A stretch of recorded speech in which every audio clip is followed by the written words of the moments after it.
Hello दोस्तों, एक exam cycle में आप सभी का स्वागत है।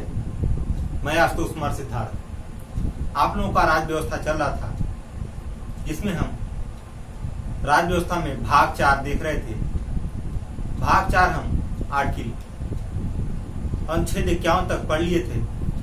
आज हम उसी में आगे देखेंगे मूल अधिकार तथा राज्य के नीति निर्देशक तत्व में अंतर, यानी difference between fundamental right and directive principle of state policy. Directive principle of state policy, इसमें देखेंगे हम पहले मूल अधिकार यानी फंडामेंटल राइट से क्या आशय है, इसके बाद हम आगे देखेंगे। पहले देखते हैं राज्य व्यवस्था।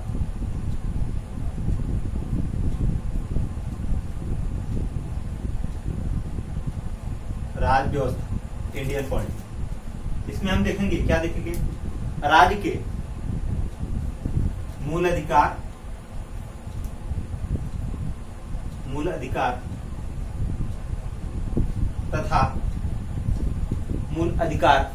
तथा नीति निर्देशक तत्वों में अंतर तथा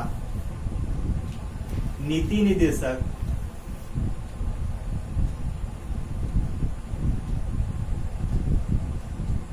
तत्वों में अंतर, यानी fundamental rights and difference between fundamental rights and directive principle of state policy. देख लेते हैं उसको।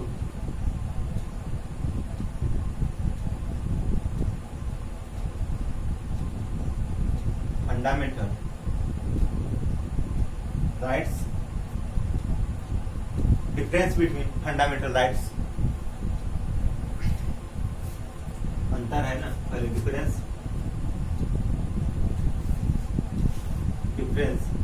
Between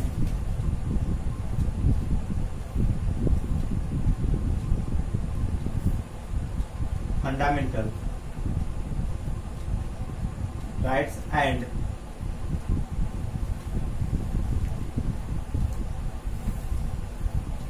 directive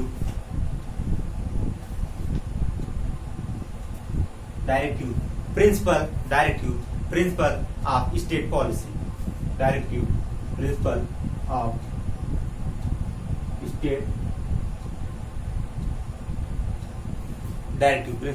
state policy. हम पहले इसमें देख लेते हैं मूल अधिकार, फंडामेंटल राइट्स। मूल अधिकार फंडामेंटल राइट्स, यह क्या है, इससे हमारा आशय क्या है, पहले इसके बारे में हम जानकारी ले लेते हैं, इसके बाद आगे चलेंगे। मूल अधिकार या मौलिक अधिकार वे अधिकार हैं। मूल अधिकार या मौलिक अधिकार यह वह अधिकार है जो किसी व्यक्ति के लिए है, सिर्फ यानी केवल व्यक्ति के लिए है, न कि यह सरकार या किसी कंपनी के लिए, यह जो अधिकार है, मूल अधिकार, केवल व्यक्ति के लिए प्राप्त है और यह न ही किसी सरकार या किसी भी कंपनी के लिए यह अधिकार प्राप्त नहीं। यह सिर्फ व्यक्तियों के लिए लागू होता है यदि आप इस व्यक्ति का मूल अधिकार छीन लेते हैं। यदि आप इस व्यक्ति का या किसी भी व्यक्ति के मूल अधिकार को छीन लेते हैं तो उसकी जो जिंदगी है, जिंदगी नहीं रह जाती है। जैसे आप किसी व्यक्ति का मूल अधिकार छीन ले रहे हैं, तो क्या होगा, जैसे वह घुटन सा महसूस करेगा, ऐसा लगेगा जैसे उसे कैदी बना लिया गया है, जेल में रखा गया है, उस तरीके उसे महसूस होगा, जिससे वह अपने जीवन का अधिकार नहीं प्राप्त कर सकता है। और वह अगर जेल में चला जाता है, उसको जेल में चला जाता है मूल अधिकार छीनने के बाद, जेल में अगर चला जाता है कोई भी व्यक्ति, तो उसका 90% जो है आपका अधिकार, 90% मूल अधिकार छीन लिए जाते हैं। जब 90% मूल अधिकार को छीन लिया जाता है तो उसका जिंदगी नहीं रह जाता है। वह जेल में न तो उसे घूमने की स्वतंत्रता मिलेगी, न घूमने की स्वतंत्रता मिलेगी, न अभिव्यक्ति की स्वतंत्रता मिलेगी। किसको? व्यक्ति को। जब वह जेल में चला जाता है अगर कोई भी व्यक्ति, तो उसका मूल अधिकार जो है छीन लिया जाता है। 90% उसका मूल अधिकार छीन लिया जाता है। उसको घूमने फिरने की स्वतंत्रता नहीं दी जाती है और उसे अभिव्यक्ति की स्वतंत्रता नहीं प्राप्त होती है। इसी कारण जीवन जीने के लिए यह अति आवश्यक है। मूल अधिकार जीवन जीने के लिए अति आवश्यक है, क्योंकि यह जो है नैसर्गिक है। इसका जो नैसर्गिक का अर्थ है प्राकृतिक या स्वाभाविक। मूल अधिकार एक ऐसा अधिकार है, इसे ना तो लोग यानी इसे ना तो पब्लिक छीन सकती है और ना ही इसे सरकार छीन सकती है। मूल अधिकार एक ऐसा अधिकार है जिसे न तो पब्लिक छीन सकती है और ना ही इसे सरकार छीन सकती है। यह मूल अधिकार अमेरिका के संविधान से लिया गया है। यहाँ पर यानी जो मूल अधिकार है अमेरिका में, वहां पर यह लिखित मूल अधिकार है। वहां से यह लिखित मूल अधिकार भारत में लाया गया और भारत में लाने के बाद इसे भाग 3 के अंतर्गत रखा गया। भाग 3 में स्थान दिया गया। जब भाग 3 में स्थान दिया गया तो यह किसी न किसी अनुच्छेद में इसको स्थान भी दिया जाना चाहिए। तो इसे मूल अधिकार जो है हमारा 12 से 35 तक, अनुच्छेद 12 से 35 तक स्थान दिया गया मूल अधिकार को अनुच्छेद 12 से 35 तक रखने का अधिकार दिया गया। वर्तमान में जो हमारा मूल अधिकार है 6 मूल अधिकार है। वर्तमान में 6 मूल अधिकार है।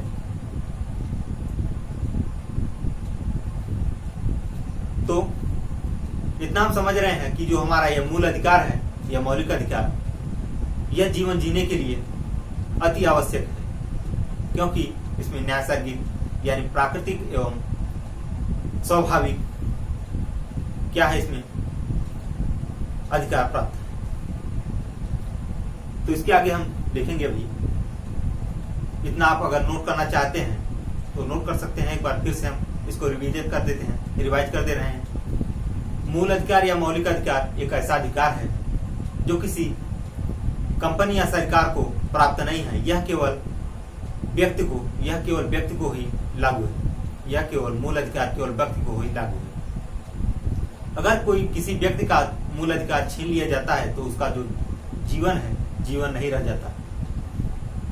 उसे घुटन महसूस होने लगती है, जैसे उसको जेल में कैदी बना लिया गया हो।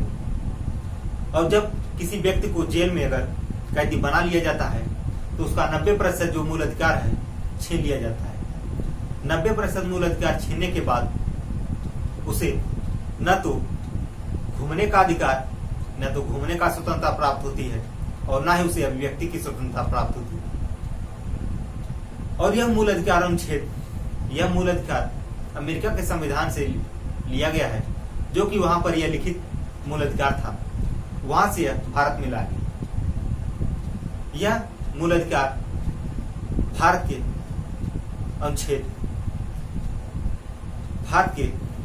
भाग 3 में अनुच्छेद 12 से 35 तक इसको रखा गया, स्थान दिया गया। और यह हमारा जो मूल अधिकार है, वर्तमान में मूल अधिकार की संख्या जो है 6 है। मूल अधिकारों की संख्या 6 है। फिर आगे देखते हैं इसमें। और ये जो हमारा भाग 3 है, यह जो हमारा भाग 3 है, यह हमें अधिकार देता है, अधिकार प्रदान करता है। भाग 3 हमें अधिकार प्रदान करता है। हमारा इससे जो आशय है, इस दोनों में अंतर को स्पष्ट करना है। मूल अधिकार और नीति निर्देशक तत्व में अधिकार जो है हमारा, अंतर को स्पष्ट करना है। इसलिए हम पहले मूल अधिकार जो है हमारा, इसको पहले समझ लेते हैं अच्छे से। जो भाग 3 है, यह हमें क्या देता है? अधिकार प्रदान करता है। और अधिकार को फ्रांसीस भाषा में मैग्ना कार्टा कहा जाता है। जो मूल अधिकार है हमारा, इस मूल अधिकार को फ्रांसीस भाषा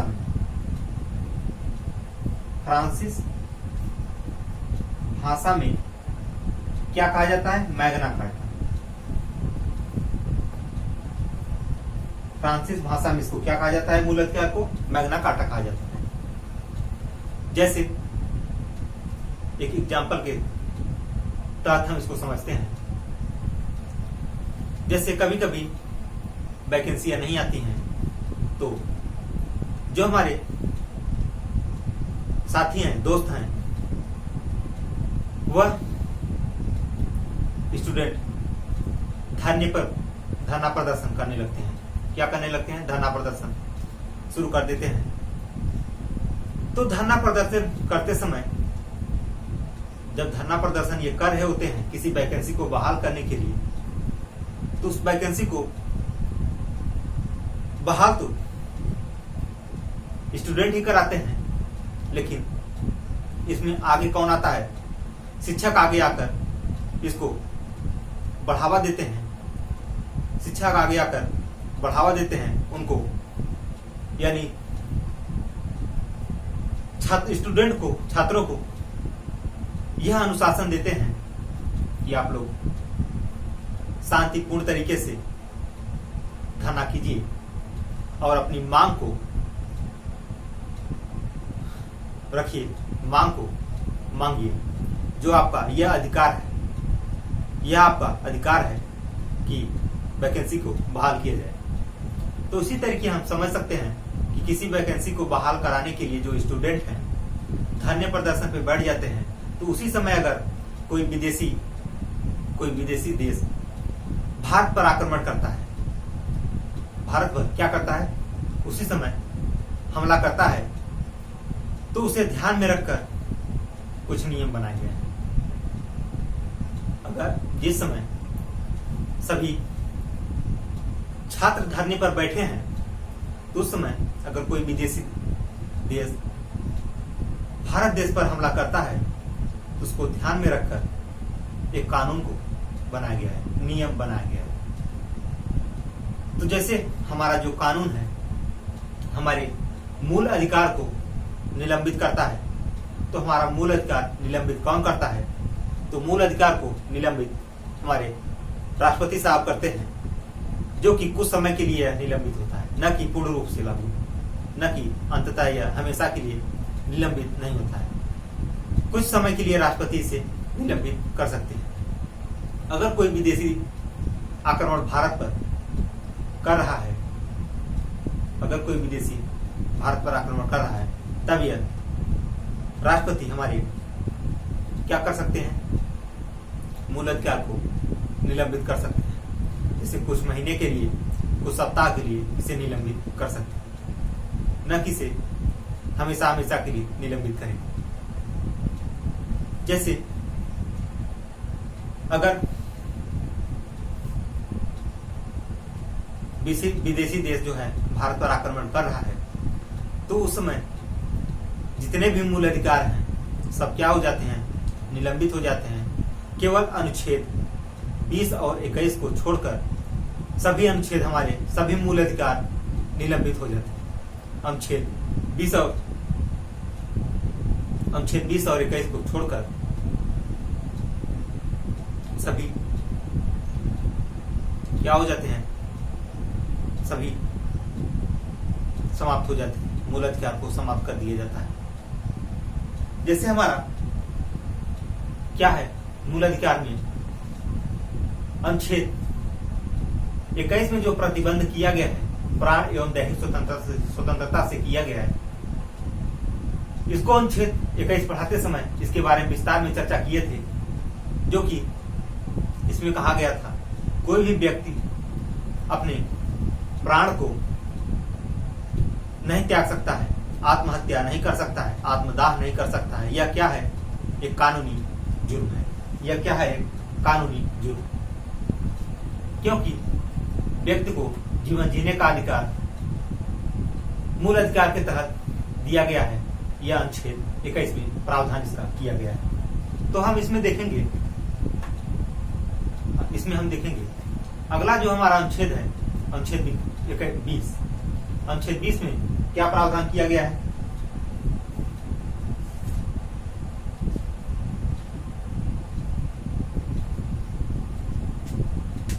जैसे यह तो हमारा 21 हो गया। आर्टिकल 21 प्राण एवं दैहिक स्वतंत्रता से, प्राण एवं दैहिक स्वतंत्रता से हो गया। आर्टिकल हमारा 21 के बारे में आप लोग समझ गए कि इसमें कोई भी व्यक्ति अपना जो प्राण है उसे आसानी से त्याग नहीं सकता, आत्महत्या नहीं कर सकता। यह क्या है? एक कानूनी जुर्म है, कानूनी अपराध है। और जो हमारा अनुच्छेद 20 है, अनुच्छेद 20, इसमें यह प्रावधान किया गया है कि अपराधों को दोष सिद्धि से संरक्षण, अपराधी को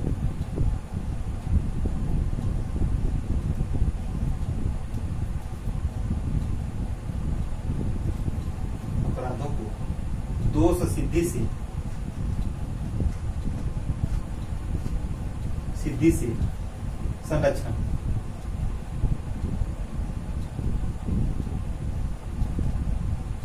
दोष सिद्धि से संरक्षण। इसके तहत 3 अधिकार प्राप्त हुआ था, जिसमें हमारा भूतलक्षी पहला अधिकार था हमारा भूतलक्षी। यहां देख लेते हैं, पहला भूतलक्षी पहला अधिकार था हमारा प्राप्त। दूसरा था हमारा दोहरे दंड से संरक्षण, दोहरे दंड से संरक्षण। यह किसमें अधिकार प्राप्त है? तो अनुच्छेद 20 में यह अधिकार प्राप्त है। और इसमें एक आत्म अभिशंसन से संरक्षण है, आत्म अभिशंसन से संरक्षण क्या है? 2 यहां हो गया, एक यहां देख लेते हैं 3। आत्म अभिशंसन से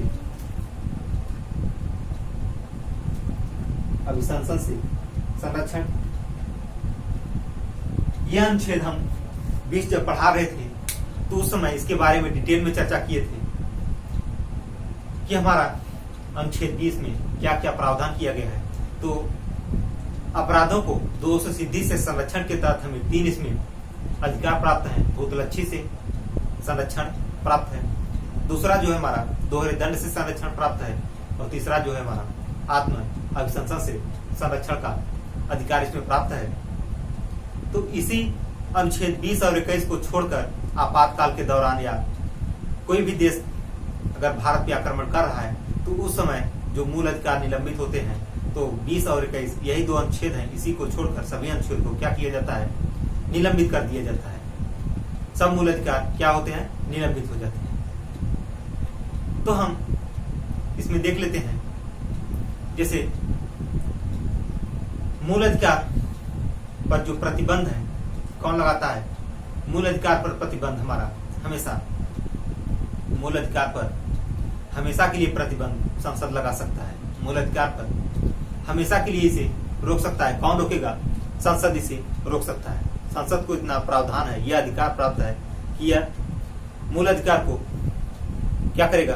प्रतिबंध या रोक सकता है, प्रतिबंध कर सकता है या इसे रोक सकता है। इसमें यह प्रावधान किया गया है। जैसे हम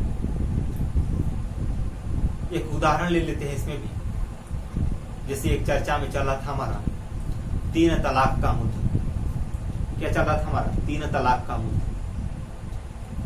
इसमें महिलाओं का जो अधिकार था, महिलाओं को अधिकार को छीना जा रहा था। उनका जो अधिकार था उन्हें पूर्ण रूप से दिया नहीं जा रहा था। तो इस आधार में हम यह देखते हैं कि किसी औरत की जिंदगी तीन शब्दों में क्या हो जाती है, सिमट कर रह जाती है। किसी भी औरत की तीन तलाक का जो शब्द है, तीन तलाक के शब्द में उनकी जिंदगी सिमट कर रह जाती है। किसका? किसी भी औरत का। जब कोई भी मुस्लिम व्यक्ति विवाह कर रहा है तो अगर उसे तीन तलाक 3 बार कह रहा है तो ये जो अधिकार है महिलाओं के अधिकार का, इसमें क्या हो रहा है? छीना जा रहा है अधिकार, उनके अधिकार का हनन किया जा रहा है। यह मुद्दा काफी दिनों से चला रहा है, बहुत दिनों से यह 3 तलाक का मुद्दा प्रचलन में है।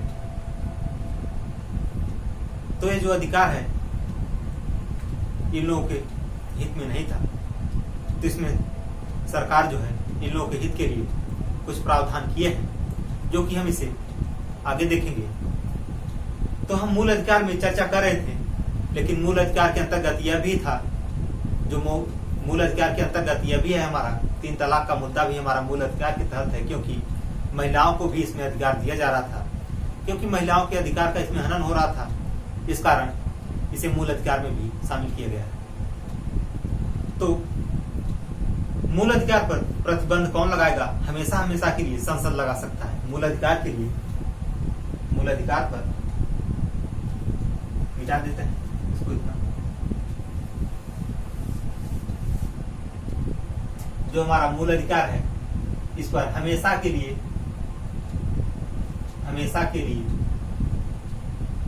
प्रतिबंध कौन लगाता है? तो संसद लगाता है। कौन लगाता है? संसद। मूल अधिकार पर हमेशा के लिए इसे रोकने का प्रयास कौन करेगा? कौन रोकता है इसे? कौन हमेशा इसे प्रतिबंधित कर देता है? तो इसे रोकने का अधिकार किसको? सिर्फ और सिर्फ केवल संसद को यह अधिकार प्राप्त है, और किसी को यह अधिकार प्राप्त नहीं है कि वह मूल अधिकार को क्या करे? प्रतिबंधित करे, उसे रोक सके। आपातकाल के दौरान भी आपातकाल के दौरान भी जो मूल अधिकार को क्या किया जाता है? समाप्त किया जाता है, तो इसका भी प्रतिबंध कौन करता है? हमारा संसद करता है। संसद के तहत ही हमारा यह प्रावधान किया गया है कि मूल अधिकार को आपातकाल के दौरान निलंबित किया जाए। और इसका जो रक्षा करता है, मूल अधिकार का रक्षा, high court and supreme court करता है। मूल अधिकार का जो रक्षा है, हाई कोर्ट और सुप्रीम कोर्ट करता है। मूल अधिकार वाग युद्ध है। जो मूल अधिकार है हमारा वाग युद्ध है। इसमें वाद विवाद से वार्तालाप कर सकते हैं। वाद विवाद से इसमें वार्तालाप होती है। तो इसको भी देख लेते हैं कि मूल अधिकार का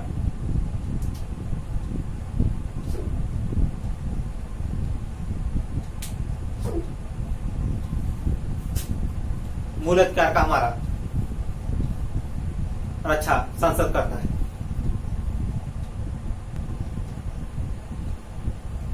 तो हम देख रहे थे कि मूल अधिकार का रक्षा कौन करता है? तो मूल अधिकार का हमारा रक्षा, इसका रक्षक या रक्षा कौन करता है? तो high court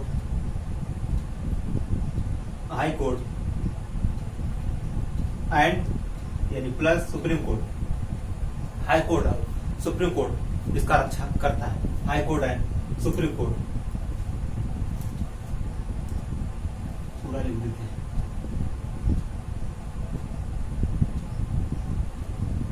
high court and supreme court इसका रक्षा करता है। इसका रक्षा करता है। कौन करता है? हाई कोर्ट और सुप्रीम कोर्ट इसका रक्षा करता है। कौन करता है? हाई कोर्ट है, सुप्रीम कोर्ट। Supreme court. और ये जो हमारा मूल अधिकार है, कैसा अधिकार है यह? वाद योग्य यह हमारा अधिकार है। कैसा अधिकार है यह? हमारा जो मूल अधिकार है, कैसा अधिकार है? वाद योग्य। यानी इसमें वाद विवाद से वार्तालाप किया जा सकता है। वाद विवाद से इसमें वार्तालाप किया जा सकता है। और यह जो हमारा मूल अधिकार है, यह न्यायालय में परिवर्तनीय होता है। मूल अधिकार न्यायालय में परिवर्तनीय होता है। इसे न्यायालय के द्वारा लागू कराया जा सकता है। इसे न्यायालय के द्वारा लागू कराया जा सकता है। यह हमारा मूल अधिकार के अंतर्गत है। अब हम इसी में आगे देखेंगे नीति निर्देशक तत्व क्या है। नीति निर्देशक तत्व, जैसे इसमें यह न्यायालय के द्वारा परिवर्तनीय है और यह न्यायालय के द्वारा ही इसे लागू कराया जा सकता है। लेकिन जो हमारा नीति निर्देशक तत्व है, यह परिवर्तनीय नहीं है। यह न्यायालय में परिवर्तनीय नहीं है। इसे न्यायालय के द्वारा लागू नहीं करा जा सकता।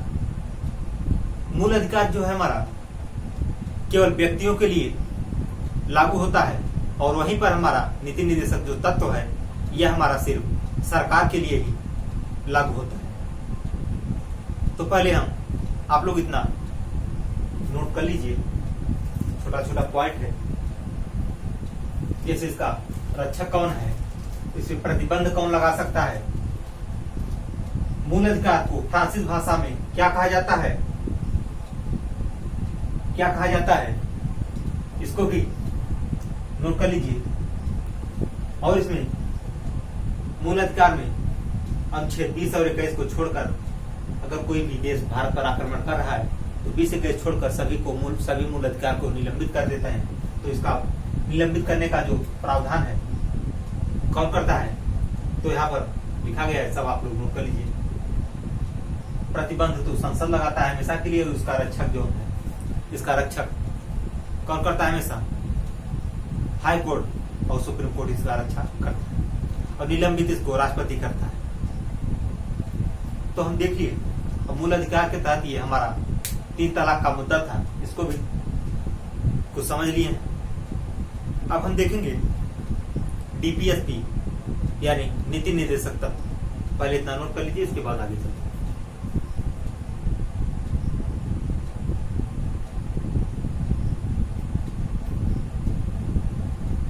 चलिए, हो गया।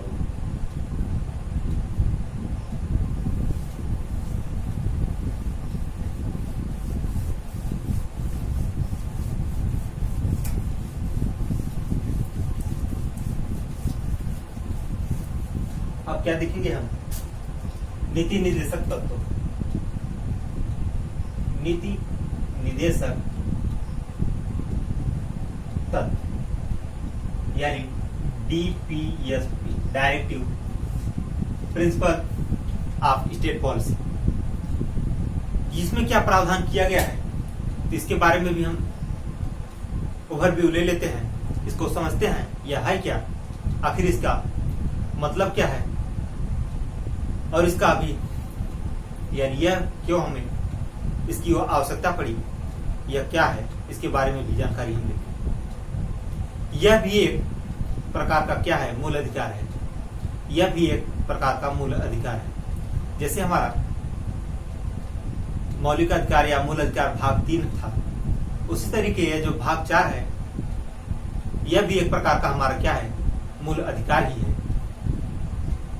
इसलिए ये जो मूल अधिकार है, इसे बी.एन. राव के द्वारा कहा गया। बी.एन. राव के द्वारा इस मूल अधिकार को दूसरी कैटेगरी में रखा गया। इस मूल अधिकार को दूसरी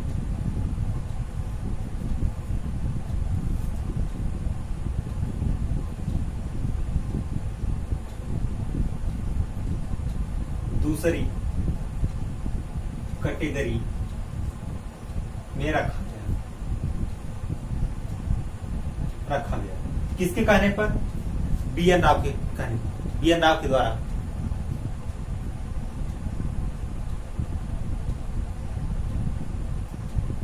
बीएन राव,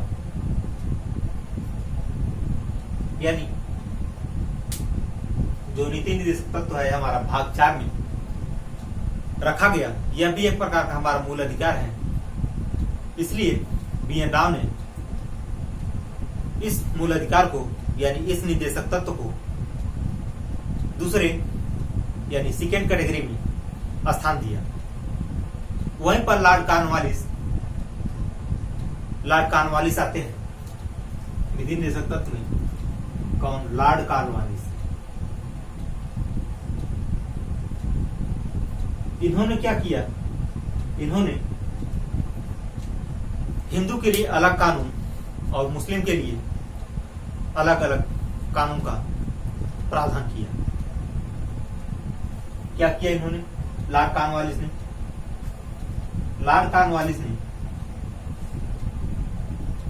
हिंदू के लिए अलग कानून और मुस्लिम के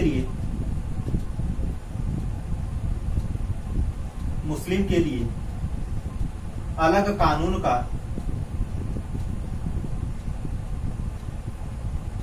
प्रावधान किया।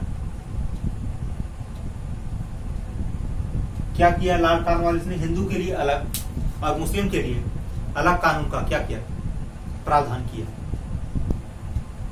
लेकिन जब 1947 में देश विभाजन हो रहा था, तो उस समय जब 1947 में देश विभाजन हो रहा था, तो उस समय भारी भरकम से दंगे यानी बहुत ज्यादा दंगे शुरुआत हुआ। उसमें एक दूसरे को काटने मारने पर सभी तुल गए, यानी हिंदू मुस्लिम जो हैं एक दूसरे पर क्या हो गए? काटने मारने पर तुल गए। और उसी समय जो हमारे बीएन राव हैं, संविधान सभा के सलाहकार बीएन राव, इन्होंने कहा था कि देश में केवल एक ही संविधान होगा, न कि हिंदू के लिए अलग कानून और मुस्लिम के लिए अलग। बीएन राव ने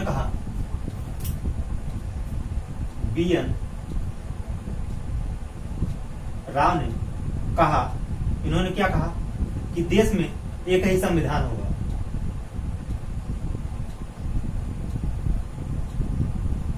देश में एक ही संविधान होगा,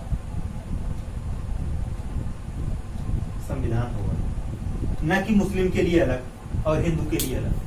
उसी समय हमारा भारत और पाकिस्तान का विभाजन हुआ था। तो उस समय जो है उस दंगे में क्या लॉर्ड कॉर्नवालिस के द्वारा जो कानून लाया गया था हिंदू के लिए अलग और मुस्लिम के लिए अलग, तो 1947 में जब हमारा देश का विभाजन हो रहा था, तो उस विभाजन में भारी भयंकर दंगे हुए, जिसमें एक दूसरे को ये काटने मारने पर तुल गए। और उसी समय बीएन राव संविधान सभा के सलाहकार जो है, इन्होंने क्या कहा कि देश में सिर्फ एक ही संविधान होगा। यह संविधान हिंदू के लिए और मुस्लिम के लिए एक ही प्रावधान करेगा, दोनों को समान अधिकार प्रदान करेगा। तो इतना पहले आप लोग नोट कर लीजिए, इसके बाद आगे देखते हैं।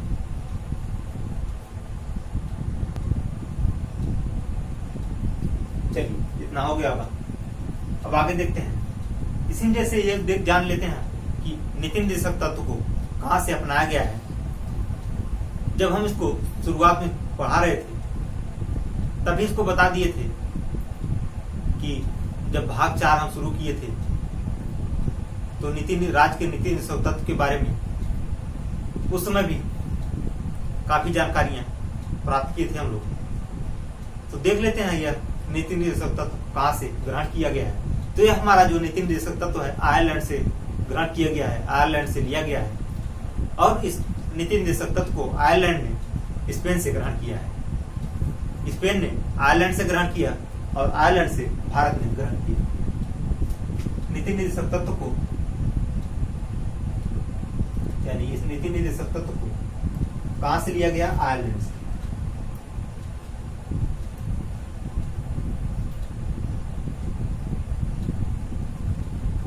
आयरलैंड से क्या किया गया? ग्रहण किया गया, ग्रहण किया गया। और यही जो हमारा ये जो नीति निर्देशक भारत हमारा आयरलैंड से ग्रहण किया था, लेकिन आयरलैंड कहां से ग्रहण किया था? तो यह हमारा स्पेन से ग्रहण किया था। कहां से? स्पेन से। स्पेन से ग्रहण किया था, स्पेन से ग्रहण किया था, स्पेन से ग्रहण किया था। तो हम इसके बारे में जानकारियां ले लिए। यह क्या है, मूलाधिकार क्या है, इससे क्या हमारा आशय था, उसके बारे में जानकारियां लिए। और डीपीएसपी क्या है हमारा, इसके बारे में भी। जैसे यह हमारा न्यायालय में प्रवर्तनीय नहीं है, यह न्यायालय के द्वारा लागू नहीं कराया जा सकता, यह केवल राज्य को, यह केवल राज्य के लिए लागू होता है, यानी सरकार के लिए लागू होता है। इसके पास नैतिक तथा नैतिक तथा राजनीतिक शक्ति विद्यमान है। तो इतना नोट कर लीजिए। इसके बाद हम इसको लिख लेते हैं, एक चार्ट के माध्यम से इसको हम लिख लेते हैं कि दोनों में अंतर है क्या। पहले इतना आप लोग नोट कर लीजिए। चलिए, हो गया।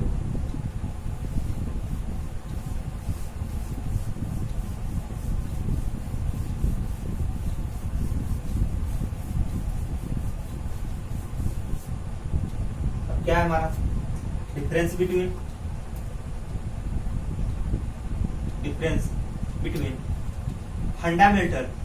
फंडामेंटल राइट्स एंड डीपीएसपी यानी मूलाधिकार और नीति निर्देशक तत्व में अंतर क्या है, उसको देखते हैं। एक तरफ ले लीजिए फंडामेंटल राइट्स और दूसरी तरफ डीपीएसपी यानी directive principle of state policy. अब से हम जो हमारा पहला पॉइंट है मूलाधिकार में, यह न्यायालय में प्रवर्तनीय होते हैं। क्या होता है? यह न्यायालय में प्रवर्तनीय होता है। न्यायालय में प्रवर्तनीय होता है। इसे न्यायालय के द्वारा, न्यायालय के माध्यम से क्या किया जाता है? लागू कराया जाता है। इसे न्यायालय के माध्यम से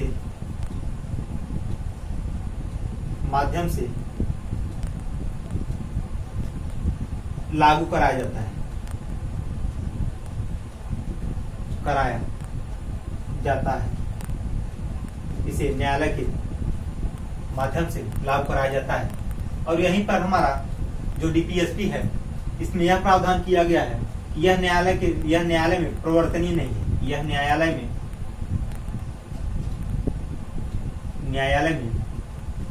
प्रवर्तनीय नहीं। न्यायालय में क्या नहीं है? प्रवर्तनीय नहीं।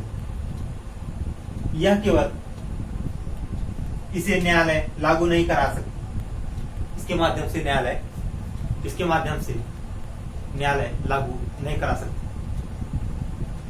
न्यायालय इसके माध्यम से लागू नहीं करा सकती, नीति निर्देशक को लागू नहीं करा सकती। इसके माध्यम से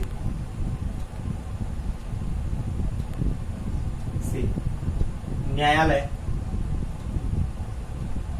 लागू नहीं करा सकती। क्या? नीति निर्देशक डीपीएसपी को लागू नहीं करा सकती।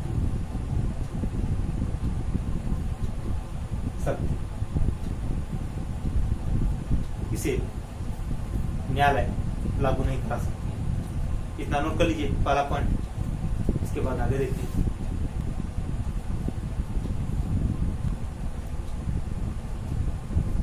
चलिए हो गया होगा, आगे देखते हैं इसमें जो हमारा दूसरा पॉइंट है,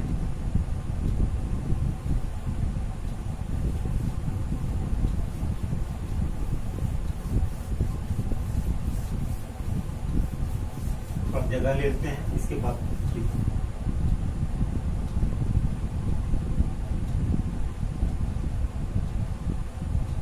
फंडामेंटल राइट्स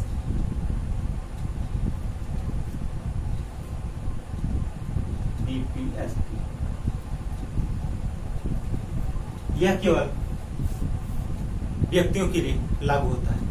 यह केवल व्यक्तियों के लिए क्या होता है, लागू होता है। और ये जो है हमारा DPSP, यह केवल राज्य या सरकार के लिए लागू होता है। यह केवल राज्य या सरकार के लिए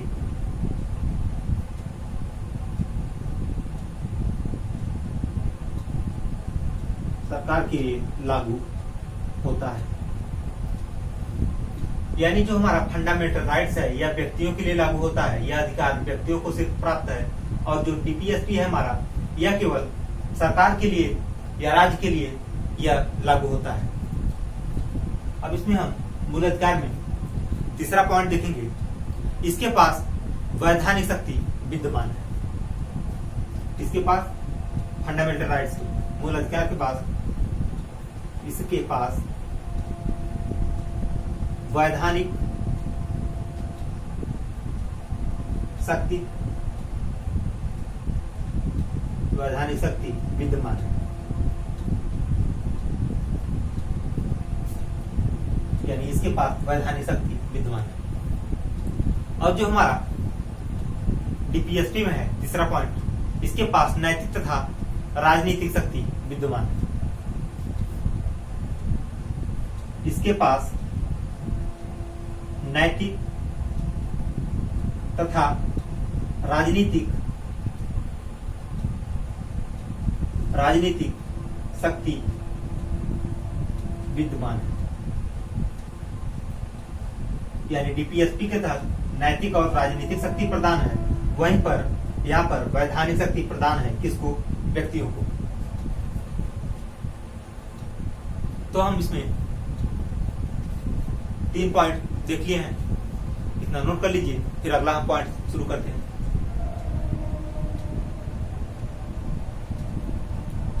चलिए अगला पॉइंट देखते हैं।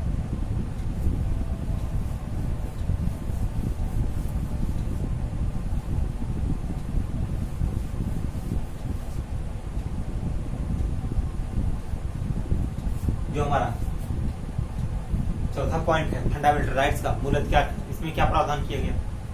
इसका जो मुख्य उद्देश्य होता है लोकतांत्रिक राजनीतिक व्यवस्था का निर्माण। मूल अधिकार का जो मुख्य उद्देश्य है लोकतांत्रिक राजनीतिक व्यवस्था का निर्माण करना। लोकतांत्रिक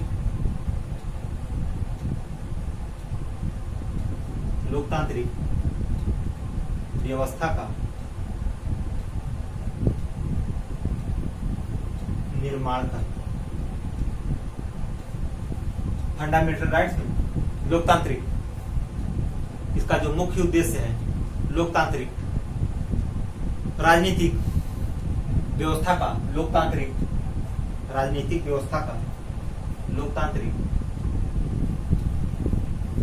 पूरा लिख लेते हैं। इसका उद्देश्य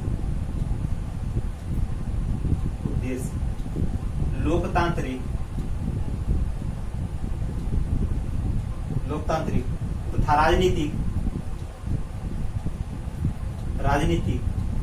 तथा राजनीतिक व्यवस्था का निर्माण करना। राजनीतिक व्यवस्था का क्या कर रहा है? यह निर्माण करना। और जो हमारा DPSP का मूल उद्देश्य है, उसका क्या उद्देश्य है? इसका जो उद्देश्य है सामाजिक तथा आर्थिक प्रजातंत्र को लागू करना, सामाजिक तथा आर्थिक प्रजातंत्र को लागू करना। इसका उद्देश्य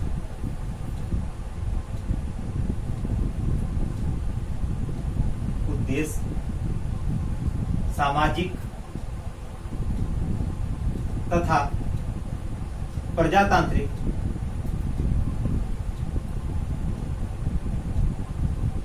इसका जो उद्देश्य है सामाजिक तथा प्रजातांत्रिक आर्थिक प्रजातांत्रिक लागू करना, सामाजिक तथा आर्थिक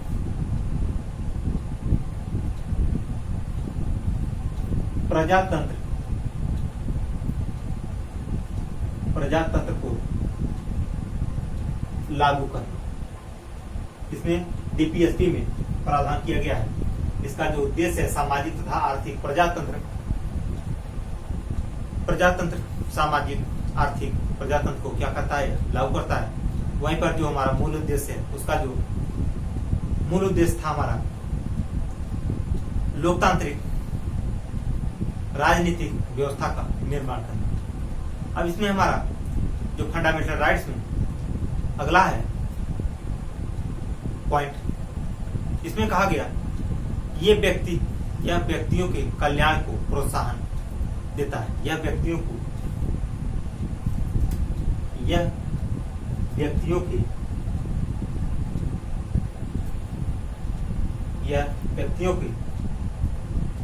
क्या करता है, व्यक्तियों के कल्याण या लोक कल्याण को क्या करता है, प्रोत्साहन करता है। व्यक्तियों के कल्याण को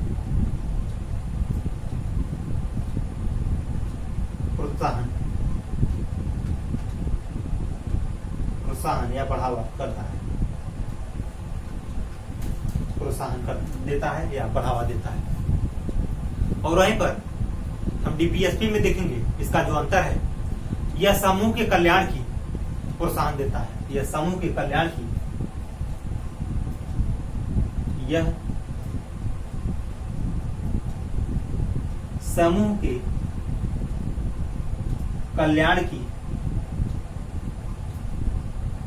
कल्याण की क्या करता है, समूह के कल्याण को प्रोत्साहन लागू करता है।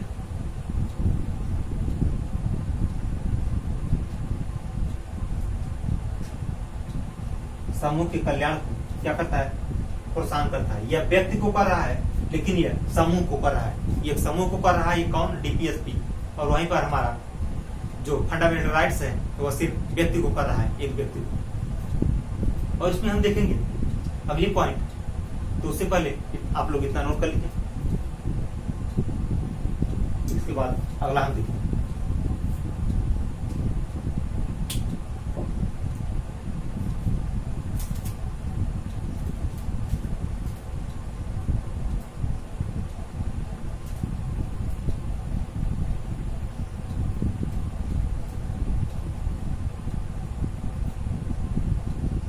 यानी इतना समझते रहिए कि यह व्यक्तियों के लिए फंडामेंटल राइट्स लागू होता है, और हमारा जो डीपीएसपी है यह सरकार के लिए लागू होता है या राज्य के लिए लागू होता है।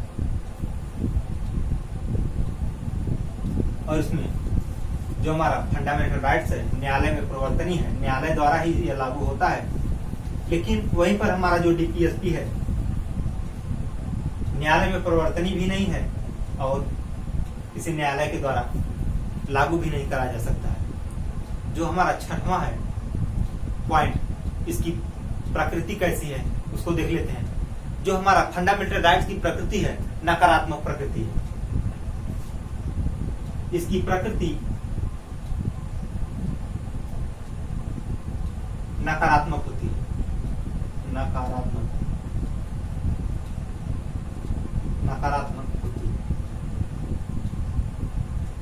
नकारात्मक होती है। अर्थात ये राज्य के कुछ कार्यों को करने से रोकते हैं। यह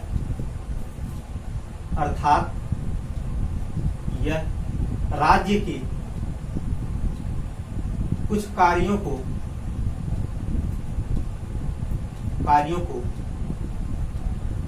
करने से रोकता है। क्यों रोकता है? क्योंकि यह व्यक्तियों के लिए सिर्फ है, न कि राज्य के लिए है। अगर जो हमारा फंडामेंटल राइट्स है वह राज्य के लिए कार्य करना शुरू करेगा तो इसको रोकने का कार्य करेगा हमारा। इसलिए यह हमारा जो फंडामेंटल राइट्स है नकारात्मक प्रकृति का है। वहीं पर हमारा जो डीपीएसपी है यह हमारा सकारात्मक प्रकृति का है, सकारात्मक प्रकृति का है। इसका जो प्रकृति है, इसका प्रकृति क्या है? सकारात्मक। इसका प्रकृति सकारात्मक, अर्थात यह कुछ कार्य करने के लिए दिशा निर्देश जारी करता है। सकारात्मक, इसका प्रकृति सकारात्मक होती है, अर्थात यह राज्य को कुछ कार्य करने के